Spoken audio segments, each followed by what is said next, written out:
Hola, muy buenas tardes a todos y a todas. Espero que se encuentren bien en este día. Y pues bueno, hoy vamos a tener un programa muy interesante en este programa que se llama Politólogos al Aire. Este es un programa de la licenciatura en Ciencias Políticas y bueno, tenemos como siempre un invitado muy especial y también compañeras que nos están apoyando para hacer nuestra entrevista.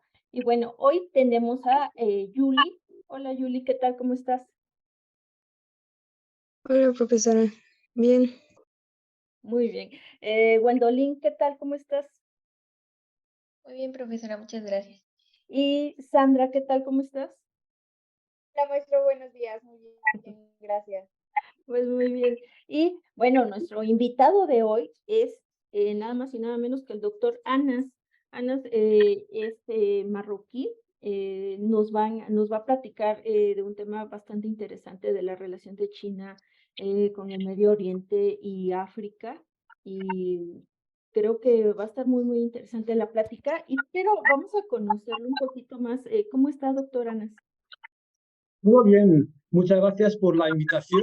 Es la segunda vez con vosotros, siempre un placer de participar y intercambiar con vosotros. El gusto es nuestro. Pues bueno, vamos a escuchar un poquito. Julie, adelante.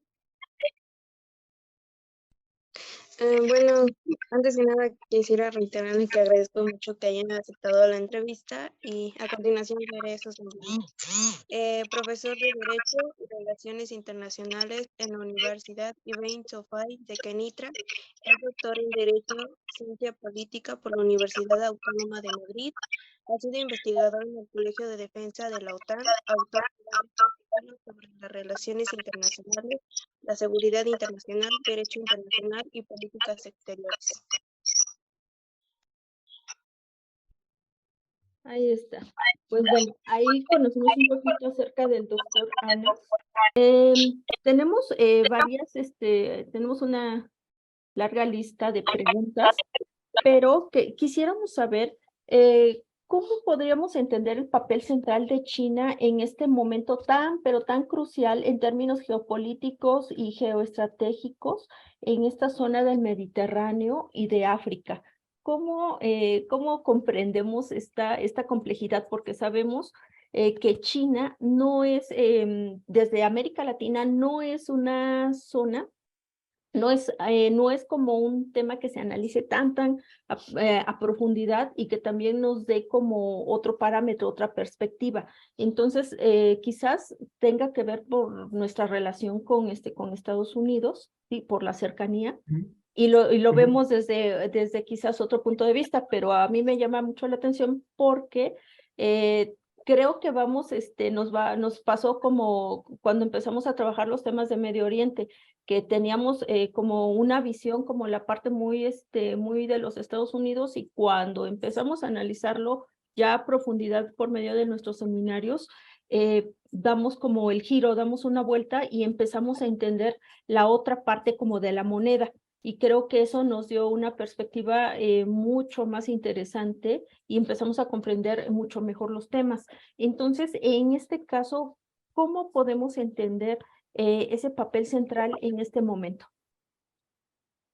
Pues respondiendo a su pregunta, quería decir primero que China está intentando evitar las zonas donde Estados Unidos y los países occidentales en general tienen más presencia. Por eso por esa causa podemos explicar por qué está más presente en África que en América Latina, por ejemplo, o en otras zonas. Pues para responder a esta pregunta tan compleja, me gustaría primero volver a enmarcar la pregunta en su contexto general. Es decir, la realidad geopolítica y geoestratégica actual y futura, según los determinantes que existen hoy en día, no se puede comprender la realidad internacional sin tener en cuenta el aumento de poder de China en varias zonas en el mundo. Pues eso se enmarca en su gran estrategia de China. Es decir, hay que entender primero la gran estrategia de China para entender por qué ese aumento en poder en varias regiones del mundo, tanto a nivel comercial, económico, como político y estratégico. Pues la gran estrategia china, o como a los expertos chinos o a los chinos les gusta llamar el sueño chino, tiene como finalidad primera responder a 3 objetivos o grupos de objetivos interconectados y complementarios. Estos 3 objetivos o grupos de objetivos son los que guían la política exterior de China en todo el mundo, y entenderlos nos permite entender los escenarios del futuro, nos permitirá entender también cómo se desarrollará el papel de China, tanto en varias zonas geográficas en el mundo, también a nivel de comercio, economía y sistema político y estrategia general del mundo. Pues el primer objetivo de China que guía a su política exterior es, y desde siempre ha sido, es la inviolabilidad de su territorio. Es un concepto que está estrechamente relacionado con la soberanía y la supervivencia del régimen político, su legitimidad y la integridad territorial que conlleva la recuperación de los territorios de la Gran China. Como sabemos, China es un país que tiene una gran civilización, que tiene mucha historia y que ha vivido muchas invasiones a través de su historia, muchas guerras con los países vecinos y con los países extranjeros que vienen de fuera. Es decir, la inviolabilidad y la soberanía se sitúa en el primer objetivo. Y ese objetivo lleva a China a establecer una política orientada hacia el desarrollo de capacidad militar fuerte, moderna, para poder responder a los desafíos internos y también externos, a las amenazas internas, regionales e internacionales. El segundo grupo de objetivos está asociado más a la estabilidad social y global, pues basada principalmente sobre el desarrollo económico y social sostenible. Pues como saben ustedes, China está consciente que necesita al mundo para poder sobrevivir, porque sin los recursos de todo el planeta, un país donde habita la 6ª parte de la población mundial no podría mantenerse. China ha pasado muchas hambrunas a través de su historia, ha pasado muchas crisis sociales, económicas, y así que es indispensable que haya una estabilidad social global, porque es la base de la coherencia del sistema, de la inviolabilidad también del país. Y en tercer plano figura la búsqueda de un como lo llaman en inglés, un rightful place under the sky, que lo podemos interpretar en términos o conceptos políticos, que es la búsqueda de convertirse en una superpotencia mundial, porque al ser inviolable, al poder repeler todas las amenazas exteriores, al gozar de una estabilidad social y global, China estará en posición de defender sus intereses en el mundo, sus intereses comerciales, tecnológicos, económicos, y convertirse, desde luego, una superpotencia mundial, al igual que Estados Unidos y los países de la Unión Europea. Para lograr estos objetivos, la gran estrategia de China se apoya sobre varios instrumentos, entre los que podemos destacar la capacidad militar primero, para repeler, como hemos dicho, repeler las amenazas exteriores, la economía, la comunicación y la innovación tecnológica, que recientemente ha cogido ocupa un gran interés en la política exterior de China hacia los demás países. Al mismo tiempo, China opta por el multilateralismo, que no lo podemos olvidar, porque estamos viviendo en un mundo cada vez más globalizado, interdependiente, por lo que se necesita una política de multilateralismo que le garantiza la presencia en muchas zonas del mundo, le garantiza también profundizar sus lazos comerciales, económicos.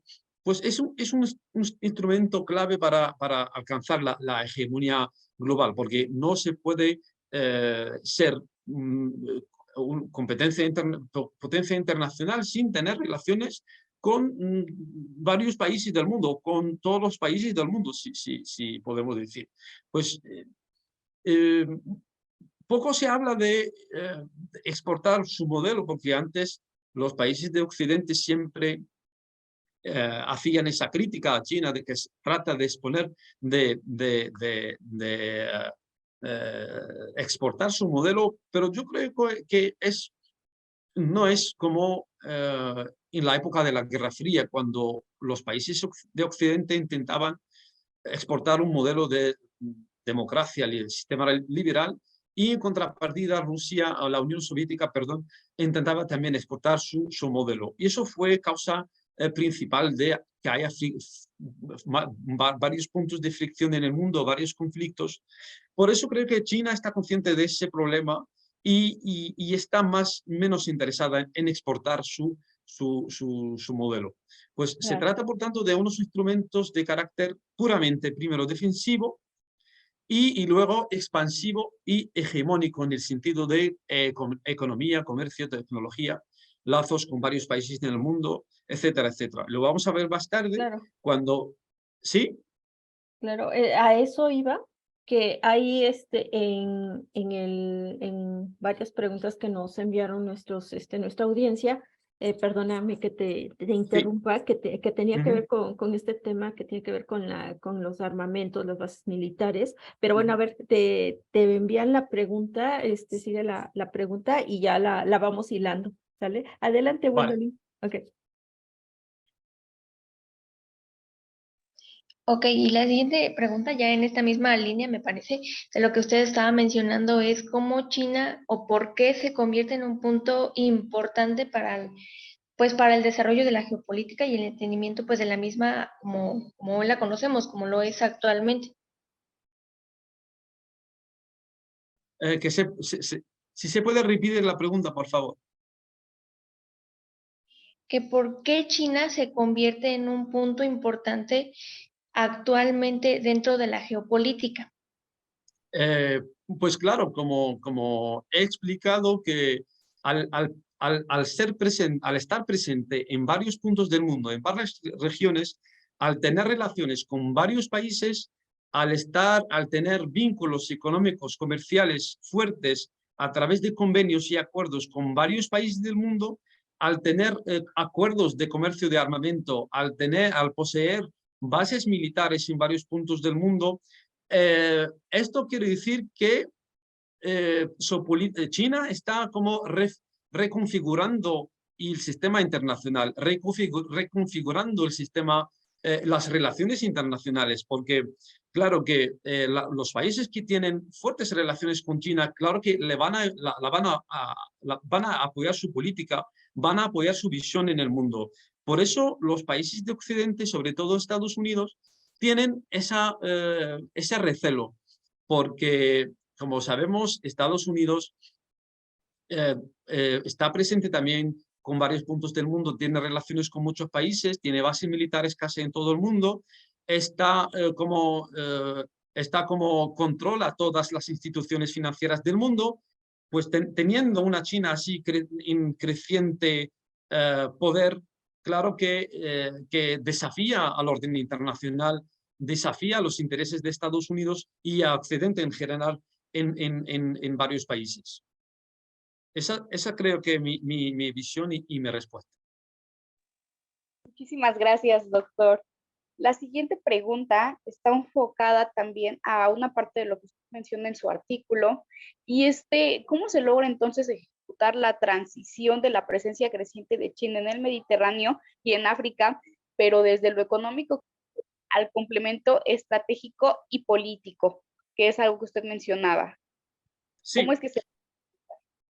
Sí, pues mira, China está consciente de los desafíos que pueda encontrar en estas regiones, porque sabe que, por ejemplo, en el Golfo, en el Oriente Medio, Estados Unidos está muy presente desde hace muchos años.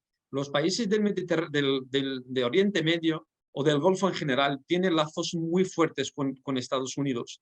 Y aparte de lazos, tiene convenios y acuerdos con Estados Unidos, acuerdos estratégicos, construcción de bases militares, presencia de militares, compra de armamento, etcétera, etcétera.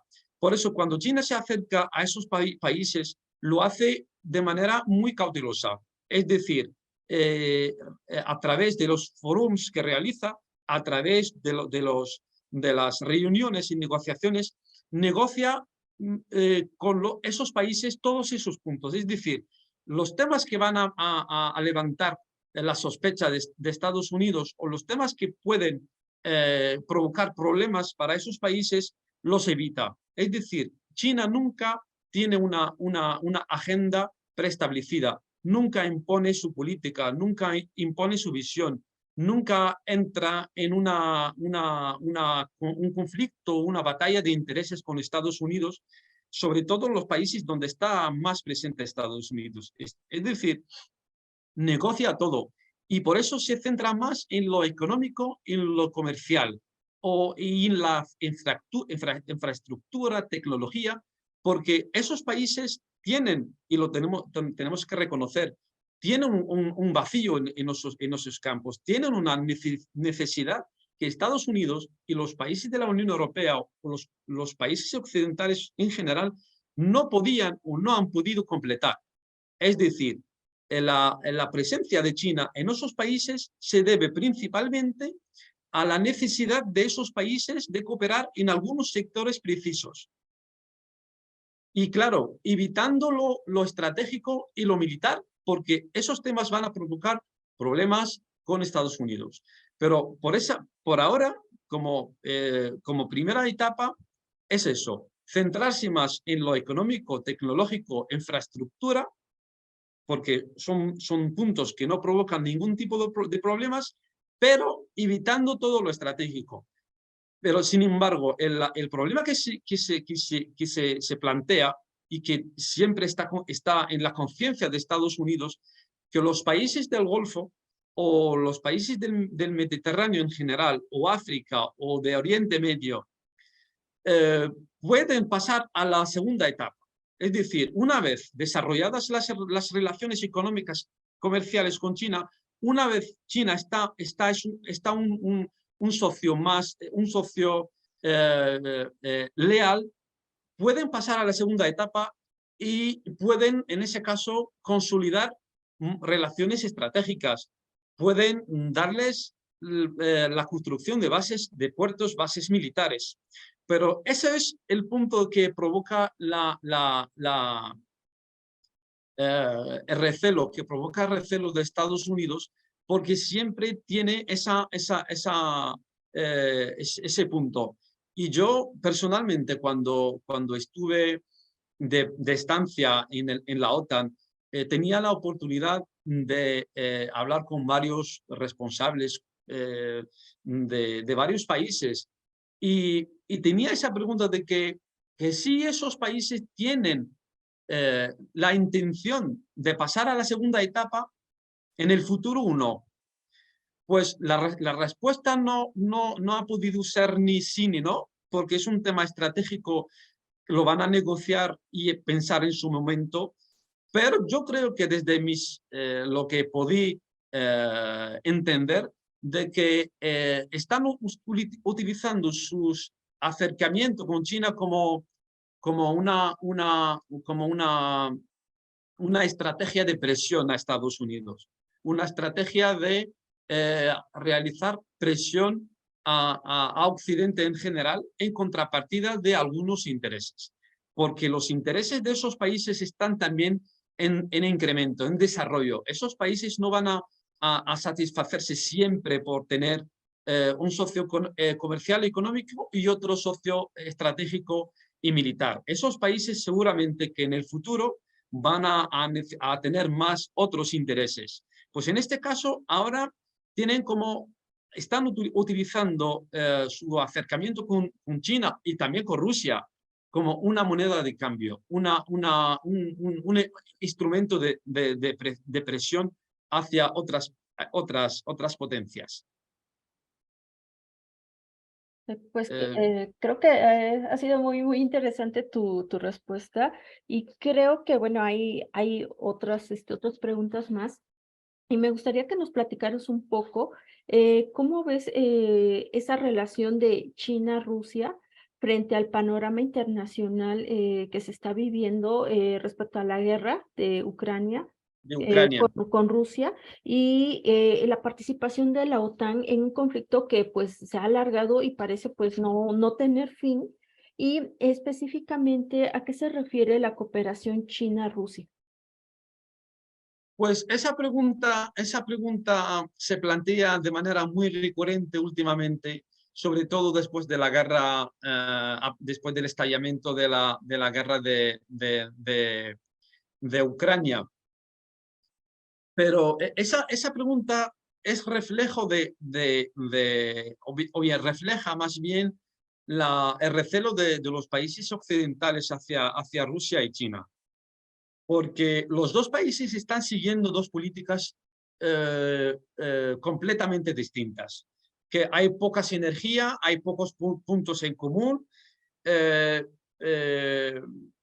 uno tiene sus intereses específicos, cada uno tiene presencia en una zona más que otra, los dos se apoyan sobre dos políticas distintas, por ejemplo, Rusia al carecer de un modelo a exportar, Rusia al no tener esa potencia económica comercial como China, está intentando llenar los huecos donde hay vacíos. Es decir, Rusia a través de su poderío militar está intentando llenar los vacíos, las zonas vacías en el mundo, como en África, las zonas donde hay más conflicto, las zonas donde hay un vacío, donde no exista ni China, ni Estados Unidos, ni los países occidentales. Es una política que para recuperar su poderío anterior de la Unión Soviética intenta aprovechar. Es una política como la podríamos llamar de oportunista, porque se va en zonas conflictivas, apoyando un grupo contra otro, apoyando el grupo que está más contra Occidente. Es una política, como he dicho, oportunista, pero también calculada. Calculada es decir que que no se va hasta provocar conflictos innecesarios, que no se enfrenta con las potencias internacionales, que no entra en convenios que no van a aportar nada a Rusia, pero su interés general es recuperar su poderío y para hacerlo contrarrestar los intereses de Occidente donde hay posibilidad, donde se ofrece la posibilidad. En contrario, China es una potencia más responsable, es una potencia global, internacional. Es una potencia para cuidar, tiene muchos intereses para cuidar en el mundo. Tiene lazos económicos, comerciales que no las va a sacrificar así de sencillo. Es decir, es una potencia que está intentando mostrar al mundo que es capaz de reemplazar a Estados Unidos. Una potencia que es capaz de ofrecer una alternativa, una potencia que es capaz de reconfigurar el orden internacional y hacia un mundo más equitable, hacia un mundo más unido, más pacífico, etc. Es decir, las dos estrategias, tanto de China como Rusia, son muy distintas. Por eso digo que hay pocos puntos de interés, pocos puntos comunes. Pero en algunas regiones lo podemos llamar las políticas pasivas de las dos, son las que podemos llamar como una política en común, ahí donde se encuentran. Por ejemplo, los dos países están en África. Los dos países tienen una presencia en África, tienen intereses en África. Pero los dos están intentando contrarrestar los intereses de Occidente, cada uno con su política. En ese en eso sí podemos decir que tienen una política común, pero no pensada comúnmente, sino que tienen los mismos objetivos. A nivel político también, su posición en el Consejo de Seguridad de Naciones Unidas es casi siempre van en el mismo sentido. Apoyo a los gobiernos, algunos gobiernos, apoyo a los gobiernos denunciados por Occidente, apoyo económico a varios gobiernos que están en problemas o estados frágiles. Eso sí, en este caso podemos decir que hay muchos puntos en común, pero al mismo tiempo hay muchos puntos de fricción. Es decir, damos el ejemplo de África. Por ejemplo, Rusia cuando entra a un país, entra para apoyar a un grupo contra otro, entra para dar armas, entra para alimentar más el conflicto. Y esto va en contra de los intereses y de la visión de China, porque China le interesa que la zona esté más pacífica para que pueda desarrollar sus intereses comerciales. En ese caso sí hubo muchos puntos de fricción entre los dos países, pero nunca se llegaron a plantear así como sentarse para negociar intereses comunes en alguna zona estratégica. Es decir, cada país actúa de su forma, cada país tiene su agenda, cada país está utilizando los instrumentos que tiene en general. Por supuesto, doctor. Y sobre esta misma pregunta usted tocaba el papel de Estados Unidos. Entonces, otra de las preguntas de nuestra audiencia es, ¿en qué se fortalece entonces Estados Unidos con la alianza Quad ante la fuerte presencia de China en el Mediterráneo, que es otro de los temas que también mencionaba en su artículo? ¿En qué punto? Es decir, Adelante. No, la pregunta más precisa. Sí, claro que sí. ¿En qué se fortalece específicamente China en el ámbito económico y comercial con la alianza Quad que tiene ante la fuerte presencia de China en el Mediterráneo? Que no entiendo la pregunta. No se preocupen, la reformulamos y pasamos a la siguiente. Pekín tiene la capacidad de reconstruir el orden internacional, económico, financiero y estratégico a favor de China. ¿Cómo se ve desafiada la OTAN? Pues la OTAN, en la OTAN hay una división muy profunda, aunque los dos actores principales la están negociando desde hace años. Es decir, los intereses de los países europeos no son los mismos que tiene Estados Unidos, pero sabemos de antemano que Estados Unidos es el país que tiene más fuerza en la OTAN, es decir, es el país que más influencia tiene en las decisiones de la OTAN.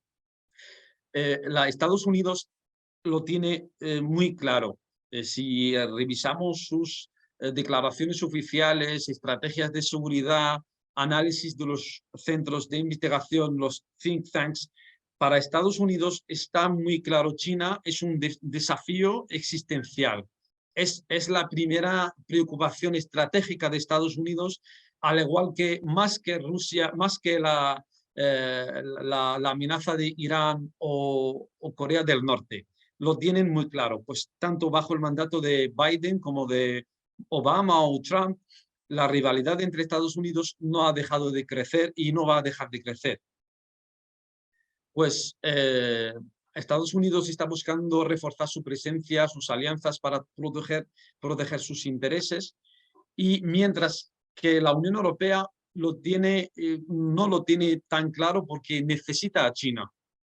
Los países de Europa necesitan más a China que a Estados Unidos, porque China está más cerca en los perímetros de Europa. China está en el Mediterráneo, a unos kilómetros de los países europeos. China está en África. China está en la misma Europa. está en España, en Portugal, en Italia, está en Inglaterra, en Alemania, tienen comercios, tienen lazos, tienen acuerdos, aporta tecnología,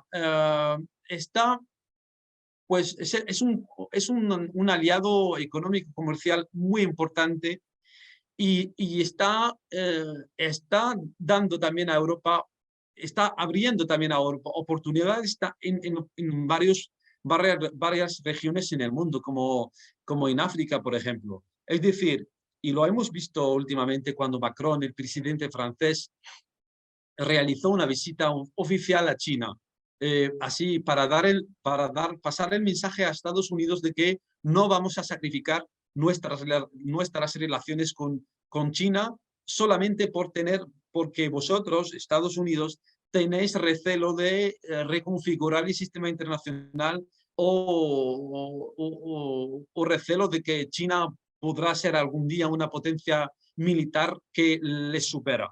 Es decir, Europa siempre estaba dividida, reticente. Algunos países estaban más con Estados Unidos contra China, otros intentan así equilibrar las fuerzas, pero ahora lo tienen muy claro. Europa no quiere sacrificar a China. Europa no quiere que Estados Unidos trate a China como está tratando a Rusia. Y en eso, como hemos visto, Trump intentaba hacer presión sobre los países europeos para que le ayuden en su estrategia contra China, para contener a China. Estaba en sus declaraciones, tanto en políticas, se retiró de varios acuerdos internacionales, intentó romper relaciones con varios países europeos en varios sectores. Y también podemos considerar que el BRICS, es decir, la retirada del Reino Unido de la Unión Europea, puede enmarcarse también en esa estrategia. Pues Estados Unidos intentó todas las políticas. Con Trump hacía presión hacia Europa para que participen en la contención de China. Ahora con Biden llama más al multilateralismo. Quiere que la OTAN quiere que la OTAN tenga una posición más sólida, más clara hacia China, hacia Rusia y hacia los varios temas y varios asuntos en las relaciones internacionales. Pero lo reitero, que ese punto se va a quedar un punto de fricción, un punto de desacuerdo entre Estados Unidos y Europa. Para dar más énfasis sobre este punto, porque también tiene sus razones. Si Estados Unidos está decidida en contener a China y contrarrestar sus intereses, es porque Estados Unidos tiene por qué hacerlo. Estados Unidos es una potencia internacional que controla instituciones internacionales financieras, tiene intereses en todo el mundo, pues es una potencia que está en disposición para rivalizar a China. Está intentando obstaculizar a China como pueda. Es decir, ellos saben que China las va a superar de aquí a 20, 34, 50 años, lo saben muy bien. Por eso están intentando frenar a China, están intentando obstaculizar ese desarrollo tan rápido, están intentando obstaculizar a que China recorta distancias para convertirse en una potencia militar internacional, al igual que Estados Unidos. Están intentando obstaculizar el desarrollo tecnológico de China. Por eso está pidiendo ayuda a Europa. Europa, por su parte, la situación de los países europeos es distinta. Son unos países que no tienen esa potencia como Estados Unidos, son unos países que están en crisis, unos países que necesitan al mundo también, unos países que necesitan tener relaciones amicales con el mundo, que necesitan mercados, sus economías están basadas sobre el comercio, no como Estados Unidos que pueda apostar sobre la tecnología y sobre otros ámbitos. Es decir, los dos bloques parten de distintas capacidades. Por eso sus visiones están más,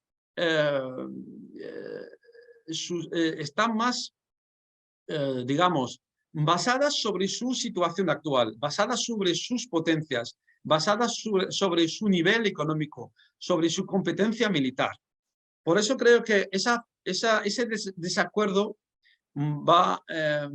nunca se va a resolver, va a seguir así, y mientras tanto China, claro que seguirá con su política, y Estados Unidos también seguirá con su política de frenar, contener, obstaculizar el desarrollo rápido de China.